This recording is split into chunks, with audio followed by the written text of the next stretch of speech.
Welcome back to my channel. ఈరోజు మీకు ఈ సీరియల్లో ఏం జరిగిందో తెలుసుకోవాలి అనుకుంటున్నారా? అయితే వెంటనే మనం సీరియల్లోకి వెళ్ళిపోదాం. ఇక పాప కండిషన్ చూసి దివ్య చాలా భయపడుతూ ఉంటుంది. పాలల్లో ఆ పౌడర్ కలపడం వల్లే పాపకి అలా జరిగి ఉంటుందా? అసలు బావ ఎందుకు ఆ పౌడర్ పాలల్లో కలపమన్నాడు? అసలు పాపని ఇట్లాంటి స్థితిలో బావ ఎందుకు చూడాలనుకుంటున్నాడు అని చెప్పి ఇక దివ్య భయపడుతూ వాళ్ళందరినీ చూస్తుంది. ఇక ఇంతలో డాక్టర్ బయటికి వచ్చేసరికి అను అలాగే ఆర్య ఇక పద్మావతి అందరూ కూడా డాక్టర్ దగ్గరికి వెళ్ళి, డాక్టర్ నా పాపకి ఎలా ఉంది? ఇప్పుడు నా పాప బాగానే ఉంది కదా అని చెప్పి అను ఏడుస్తూ డాక్టర్ని అడుగుతూ ఉంటుంది. ఇక డాక్టర్ అయితే అసలు నిజంగా మీరు ఆ పాపకి తల్లిదండ్రులేనా అని డాక్టర్ అడగడంతో ఒక్కసారిగా ఇద్దరు షాక్ అయిపోతారు. ఇక పక్క నుంచి పద్మావతి, ఏమైంది డాక్టర్, ఎందుకు అలా అడుగుతున్నారు? పాపకి బాగానే ఉంది కదా అని అడగడంతో, చూడమ్మా, పాప కండిషన్ చాలా క్రిటికల్గా ఉంది. సమయానికి తీసుకురావడం మేం చేయవలసింది చేసాం. ఇంకొక 4 గంటలు గడవంది. పాపకి ఎలా ఉంటుందన్నది మేము చెప్పలేము అని డాక్టర్ చెప్పడంతో ఒక్కసారిగా దివ్య కంగారు పడిపోతుంది. ఇక పద్మావతి అను ఇద్దరు కూడా ఒకరినొకరు చూసుకుంటారు. ఇక అను అయితే, లేదు, నా పాప నాకు కావాలి, నా పాపను నాకు ఇవ్వండి అని చెప్పి ఇక అను అయితే గోల చేస్తూ ఉంటుంది. డాక్టర్, ఏంటమ్మా హాస్పిటల్ ఇది, మీ ఇష్టం వచ్చినట్టు గొడవ చేయడానికి, ఇదేమీ మీ ఇల్లు కాదు, వెళ్ళండి అని చెప్పి ఇక డాక్టర్ గట్టిగా అరుస్తూ ఉంటే పక్క నుంచి విక్కి, డాక్టర్, పాపని ఎలా అయినా మీరే బ్రతికించాలి. అసలు పాపకి ఏం జరిగింది? ఎందుకు పాప కండిషన్ అలా అయిపోయింది?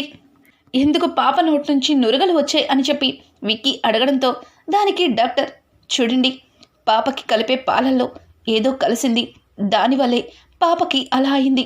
ఇంతకీ ఆ పాపకి పాలిచ్చింది ఎవరు అని చెప్పి ఇక డాక్టర్ అడగడంతో పక్క నుంచి అను, పాపకి పాలని కలిపింది నేనే డాక్టర్, కానీ పాల డబ్బాని నీట్గా కడిగాను, వేడి నీళ్ళల్లో మరగపెట్టాను.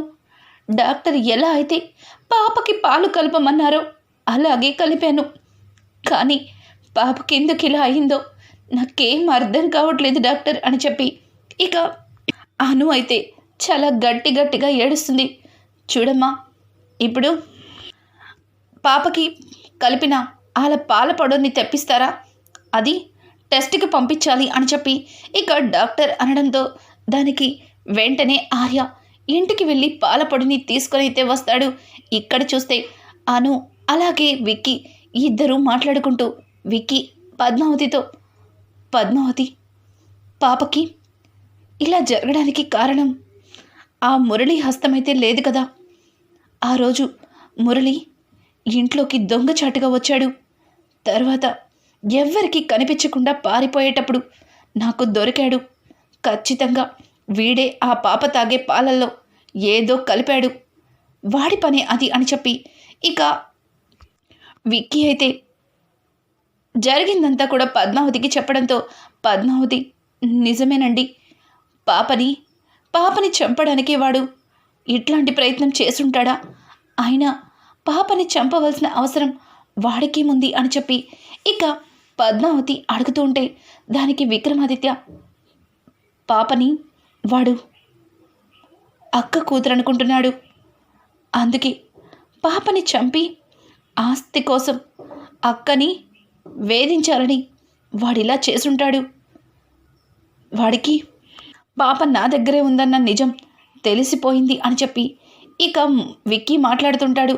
పక్కన ఉన్న పద్మావతి, సారు, ఆ పాప అరవింద వదిన పాప కాదు కదా సారు, ఆ పాప అనాథాశ్రమం నుంచి మనం తెచ్చుకున్న పాప కదా అంటే ఇక విక్రమాదిత్య, అవును, ఆ విషయం మనకి మాత్రమే తెలుసు, కానీ ఆ విషయం వాడికి తెలియదు కదా, అందుకే మన దగ్గర పెరుగుతున్న ఈ పాపే అరవిందక్క పాప అని చెప్పి వాడు పాపని ఏమన్నా చెయ్యాలని ప్రయత్నిస్తున్నాడు అని చెప్పి మురళి గురించి ఇక విక్రమాదిత్య పద్మావతితో అంటుంటాడు. ఇదంతా విన్న దివ్య, అమ్మయ్య, అయితే నా మీద ఎవ్వరికి డౌట్ రాలేదనమాట అని చెప్పి ఇక దివ్య తన మనసులో అనుకుంటూ, బావ ఎందుకు పాపని చంపాలనుకుంటున్నాడు? పాప అరవిందక్క పాప కాదన్న సంగతి నేను చెప్పాను కదా, కానీ బావ ఎందుకు అనవసరంగా ఆ పాపని అనుమానిస్తున్నాడు. చిన్న పాపని ఎందుకు చంపాలనుకుంటున్నాడు అని చెప్పి దివ్య తనలో తను అనుకుంటూ ఉంటుంది. ఇంతలో అనుకోకుండా మురళి కారు సడన్గా హాస్పిటల్ దగ్గర ఆగుతుంది. ఇక మురళి కిందకి దిగి చుట్టుపక్కల మొత్తం చూస్తాడు. అక్కడ ఎవ్వరూ కనిపించకపోవడంతో ఇక మురళి దొంగచాటుగా లోపలికైతే వెళ్తాడు.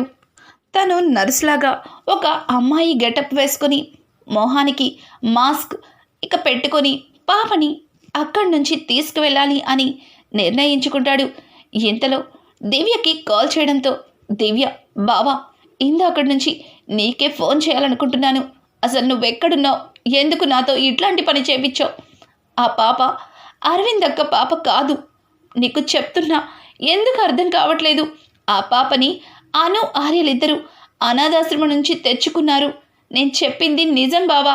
నువ్వు అనవసరంగా ఈ పాపని చంపాలి అనుకుంటున్నావు అని చెప్పి ఇక దివ్య అయితే మురళికి చెబుతుంటే, చూడు దివ్య, అదంతా నాకు అనవసరం. విక్కీ అలాగే పద్మావతి ఆడుతున్న నాటకం. నీకు నిజం తెలిసిన తర్వాత నువ్వే ఆశ్చర్యపోతావు. ఆ పాపే అరవింద కూతురు. నాకు అంతా తెలుసు.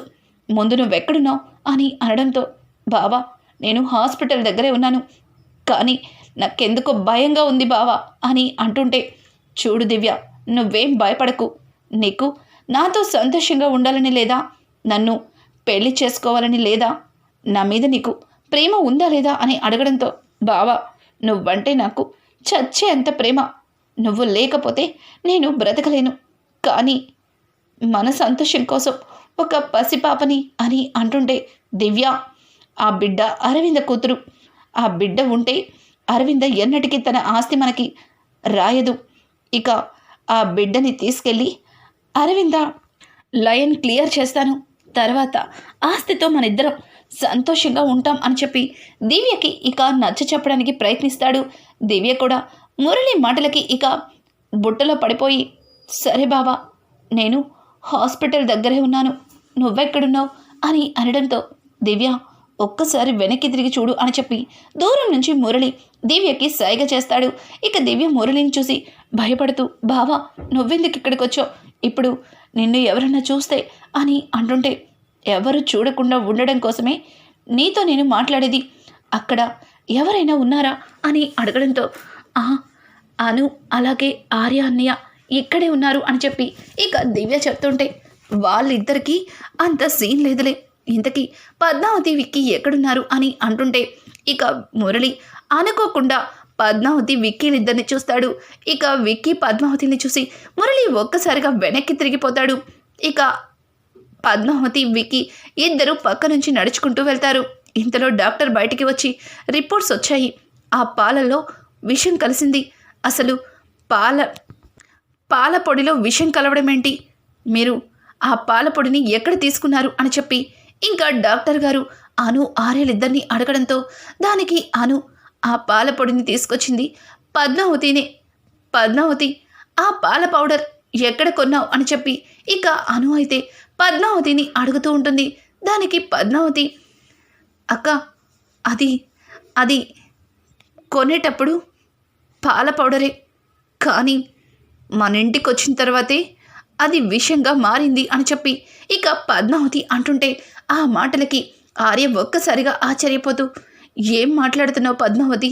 మన ఇంటికి వచ్చినాక అది విషం అవ్వడం ఏంటి అని అంటుంటే, ఇంతలో విక్కీ, అవును ఆర్య, అది మన ఇంటికి వచ్చిన తర్వాతే విషయంగా మారింది.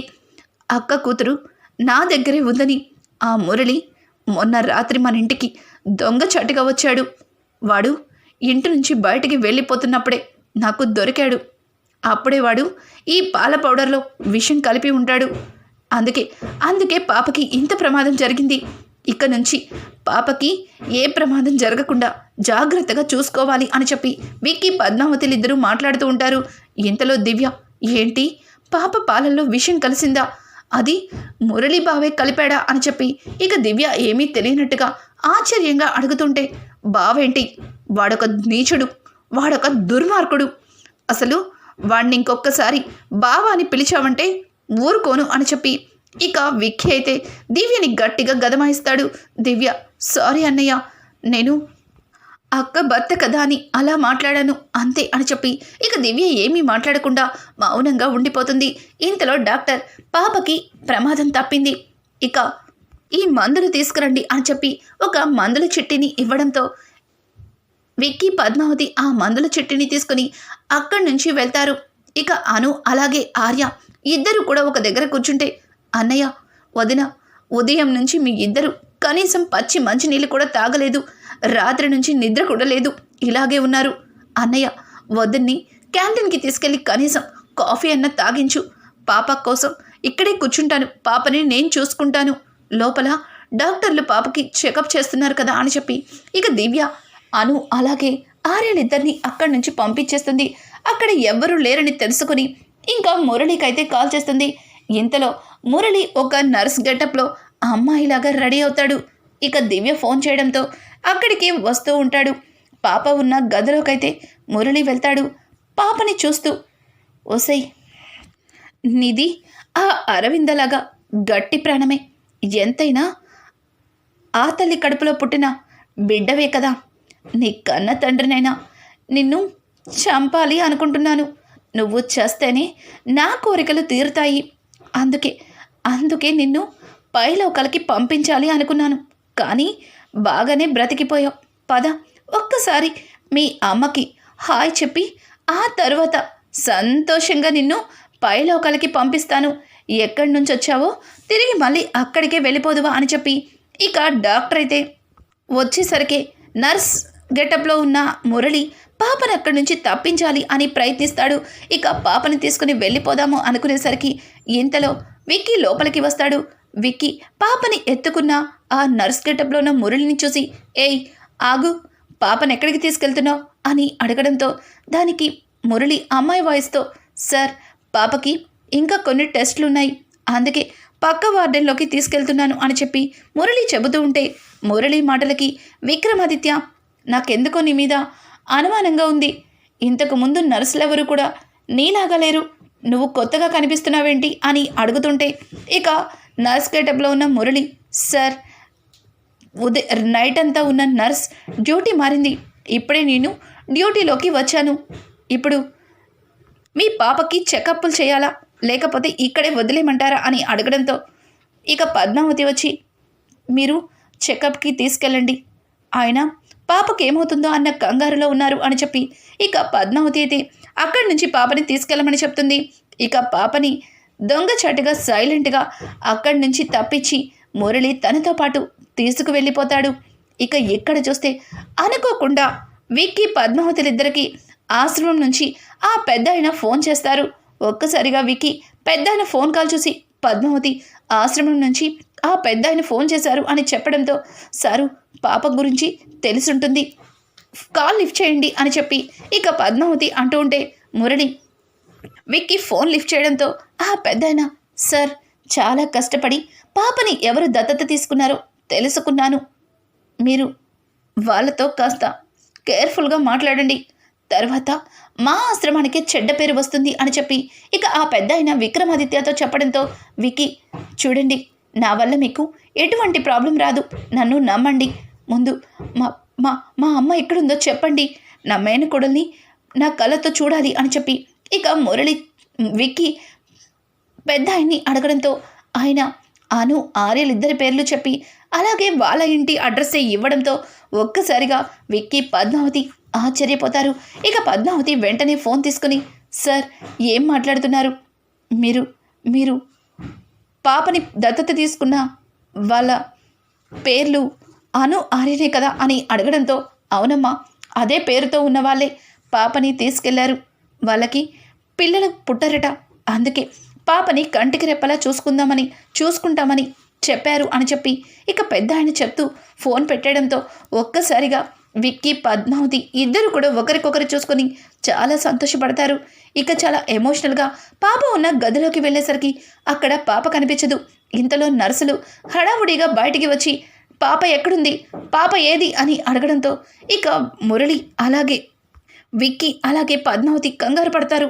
ఇంతలో క్యాంటీన్ నుంచి వస్తున్న అను ఆర్యలు కూడా కంగారు పడుతుంటారు. దివ్య ఎక్కడికో వెళ్ళి వస్తూ ఉంటుంది.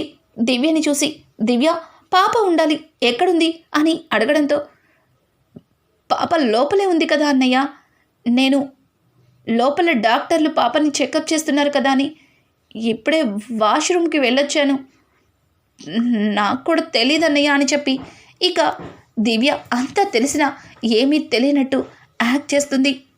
ఇంతలో విక్కీ ఇందాక జరిగిన విషయం గుర్తు చేసుకొని, నర్స్ ఇందాకే కదా వేరే నర్స్ పాపని పక్క రూమ్కి షిఫ్ట్ చేస్తున్నాం, ఇంకా కొన్ని టెస్టులు మిగిలిన్నాయని చెప్పారు, మరి ఇప్పుడు మీరొచ్చి మమ్మల్ని పాప అడుగుతున్నారేంటి అని అంటుంటే, సార్ నైట్ నుంచి మీ పాపని చూసుకుంది నేనే కదా సార్, ఇక వేరే కొత్త సిస్టర్ ఏమీ రాలేదే అని చెప్పి ఆవిడ మాట్లాడడంతో విక్కీకి అలాగే పద్మావతికి ఇక పూర్తిగా అర్థమవుతుంది ఏంటంటే పాపని ఎత్తుకెళ్ళింది ఎవరో కాదు, మిస్టర్ మురళీకృష్ణ. వాడు పాపని కిడ్నాప్ చేశాడు అన్న నిజం అప్పుడే బయటికి వస్తుంది. రానున్న ఎపిసోడ్స్లో ఇంకా పాపని ఆ మురళి దగ్గర నుంచి విక్కీ పద్మావతిలు ఎలా కాపాడతారు, అసలు దీనంతటికీ మూల కారణం దివ్య అన్న నిజం తెలుసుకుంటారా, అలాగే పాపతో పాటు అరవిందని కూడా రక్షించి తిరిగి మళ్ళీ ఆ కుటుంబం సంతోషంగా ఉంటుందా? రానున్న ఎపిసోడ్స్ అయితే మరింత ఇంట్రెస్టింగ్గా మారబోతున్నాయి. ఈ వీడియో మీకు నచ్చినట్టయితే లైక్ చేసి సబ్స్క్రైబ్ చేసుకోవడం మాత్రం మర్చిపోకండి. Thanks for